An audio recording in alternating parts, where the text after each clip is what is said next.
श्री सुखदेव जी महाराज आए तो ऋषियों ने कहा परीक्षित को, सुनो कुछ पूछो वरना चले जाएंगे तुरंत, ये ठहरने वाले नहीं हैं।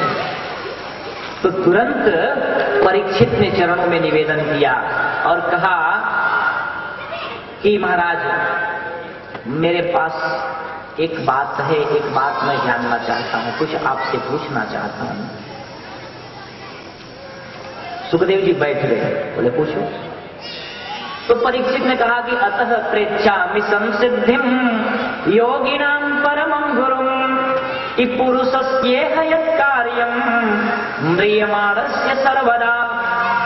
दुनिया वालों को क्या करना चाहिए और मुझ जैसे मरण धर्मा को जिसका मृत्यु निश्चित हो चुका हो ऐसे व्यक्ति को क्या करना चाहिए। सुखदेव जी महाराज का तो हृदय गदगद हो गया, आंखों से प्रेम के आंसू छलक पड़े और बोले बेटा इस दुनिया में तो कोई ऐसा मुझे मिला ही नहीं। संतों के पास लोग आते हैं तो पूछते हैं महाराज जरा मेरी हाथ देख करके बताओ ना, मेरी भाग्योन्नति कब होगी, मुझे बेटा कब होगा, मुझे धन कब मिलेगा, ये पूछते हैं। लेकिन आज तू तो कल्याण की बातें पूछ रहा है और अपने कल्याण की बात तो पूछ ही रहा है, साथ ही दुनिया वालों के कल्याण की भी बात पूछ रहा है। इसलिए सुखदेव जी ने जैसे ही मुंह खोला, कहते हैं मानो हृदय में अमृत भरा हुआ था, अमृत तत्व का बीज मंत्र प्रकट हुआ। वरियाने सते प्रश्न कृतो लोकहितो नृपा आत्मवित् सम्मतः पुंसाम श्रोतव्यादिषु यः परः।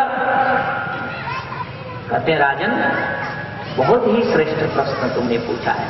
मानो वकार निकला जो ही सुखदेव जी के मुख से तो ऐसा लगा जैसे अमृत का भरा हुआ घड़ा उसका मुंह कोई खोल दिया हो और अमृत छलक पड़ा है। क्योंकि वकार जो है व्याकरण में अमृत तत्व का बीज मंत्र है। वम वम वम। यदि आप सुबह उठ करके और अपने छत पर खड़ा होकर पूरब की ओर मुंह करके और सूर्य की ओर एकटक निहारते हुए वम वम वम का उच्चारण करें तो आपकी आयु जो है ना, आप दीर्घायु बनेंगे। आपको एक अद्वैत शक्ति, एक अनंत, एक दूसरे प्रकार की एनर्जी आपके अंदर प्रविष्ट होगी।